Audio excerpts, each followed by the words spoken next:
نحمده ونصلي على رسوله الكريم اما بعد اعوذ باللہ من الشیطان الرجیم بسم اللہ الرحمن الرحیم سورۃ الزخرف مکیہ بسم اللہ الرحمن الرحیم حامیم والکتاب المبین انا جعلناہ قرآنا عربیا لعلکم تعقلون صدق اللہ العظیم۔ سورۃ الزخرف کی ابتدائی 3 آیات کریمہ آپ حضرات کے سامنے تلاوت کی ہیں۔ آیات کریمہ کا ترجمہ یہ ہے، اللہ رب العالمین ارشاد فرما رہے ہیں حامیم، اللہ تعالیٰ ہی اس کی مراد کو بہتر جانتے ہیں۔ قسم ہے اس کتاب کی جو کھول کھول کر بیان کرنے والی ہے، یقیناً ہم نے اس کتاب کو ایسا قرآن بنایا ہے جو عربی زبان کے اندر ہے، لعلکم تعقلون، تاکہ تم اس کو اچھی طرح سمجھ سکو۔ سب سے پہلے سورۃ زخرف کا مختصر تعارف آپ حضرات کے سامنے ذکر کر دیتا ہوں کہ یہ مبارک سورت بھی مکی سورت ہے اور اس کی 89 آیات کریمہ ہیں اور 7 رکوع ہیں، اور یہ بات پہلے بھی گزر چکی ہے کہ یہ حوامیم سبع میں سے ہے، اور حوامیم سبع کا جو مرکزی موضوع ہے وہ دین اسلام کے 3 بنیادی عقائد ہیں، یعنی عقیدہ توحید، عقیدہ رسالت اور عقیدہ آخرت۔ تو اس میں بھی اللہ رب العالمین نے بنیادی طور پر انہی 3 عقائد پر گفتگو فرمائی ہے۔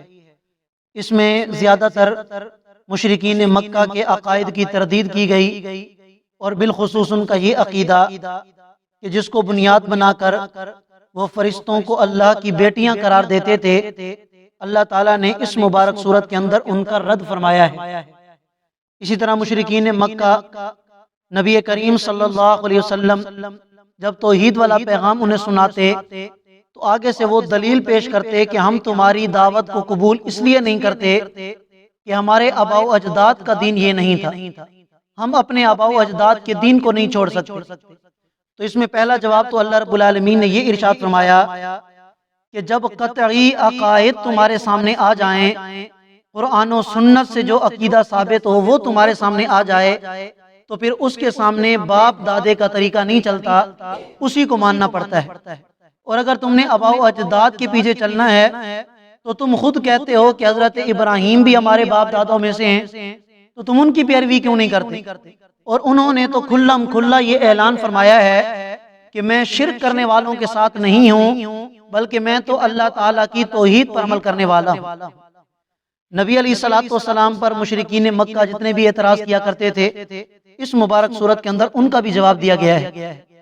ان کا ایک اعتراض یہ ہوتا تھا کہ اگر اللہ تعالیٰ نے نبی بنانا ہی تھا تو معاذ اللہ محمد صلی اللہ علیہ وسلم کو کیوں بنایا؟ کسی امیر زادے کو نبی بنا دیتے جس کے پاس مال و دولت تو ہوتا، ان کے پاس تو کچھ بھی نہیں ہے۔ تو اللہ رب العالمین نے جواباً ارشاد فرمایا کہ مال و دولت کا ہونا یہ اللہ کی رضا کی علامت نہیں ہے، اور مال و دولت کا نہ ہونا یہ اللہ کی ناراضگی کی علامت نہیں۔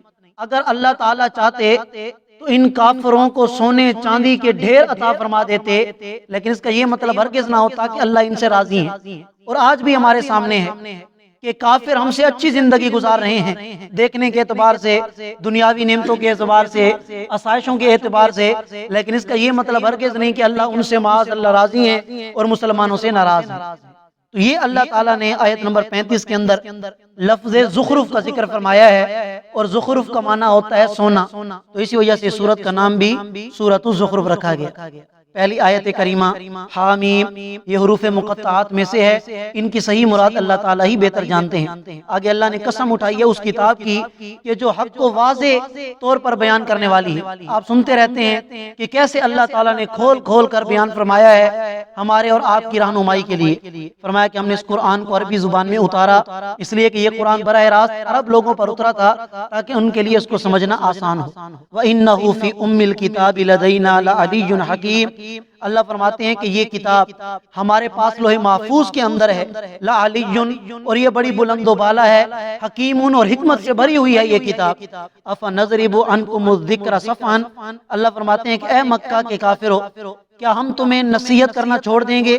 ان کنتم قوما مسرفین، اس وجہ سے کہ تم حد سے تجاوز کرنے والے ہو۔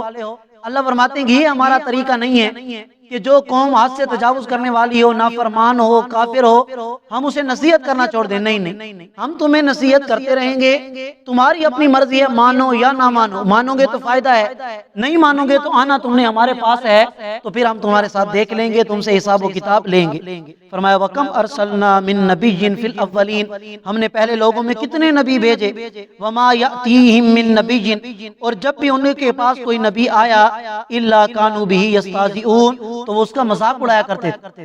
نبی آتے تھے وہ مذاق اڑاتے تھے، لیکن ہم نے نبیوں کے بھیجنے کو ترک نہیں کیا بلکہ بھیجتے رہے۔ ہم نے کہا کہ تمہارا کام ہے پہنچا دینا، مانے نہ مانے وہ ہم جانے اور یہ جانے۔ فَأَهْلَكْنَا أَشَدَّ مِنْهُمْ بَطْشًا، اللہ فرماتے کہ ہم نے ان میں سے جو زور آور لوگ تھے ان کو ہلاک کر دیا۔ بڑی بڑی قومیں گزری ہیں جنہوں نے وقت کے نبیوں کو جھٹلایا، اللہ تعالیٰ نے دنیا میں بھی انہیں ہلاک برباد کیا، آخرت کی سزا تو الگ ہوگی۔ وَمَضَىٰ مَثَلُ الْأَوَّلِينَ، اور پہلوں کی مثال پہلے بہت گزر چکی ہے، یعنی بہت سارے واقعات قرآن کریم میں ایسے گزر چکے جن میں اللہ نے اس بات کو واضح فرما دیا کہ جو قرآن جو اپنی اپنی کتابوں کی بات مانے گا، اپنے پیغمبروں کی بات مانے گا، دنیا آخرت میں کامیاب ہے، اور جو نہیں مانے گا وہ ناکام ہے۔ ہم بھی اگر نبی علیہ السلام کی مبارک سنت کو اپنائیں گے، قرآن کے احکامات پر عمل کریں گے، تو دنیا آخرت میں کامیابی ہے، وگرنہ ناکامی کا سامنا کرنا پڑے گا۔ اللہ ہم سب کو سمجھنے کی توفیق عطا فرمائے۔ جزاک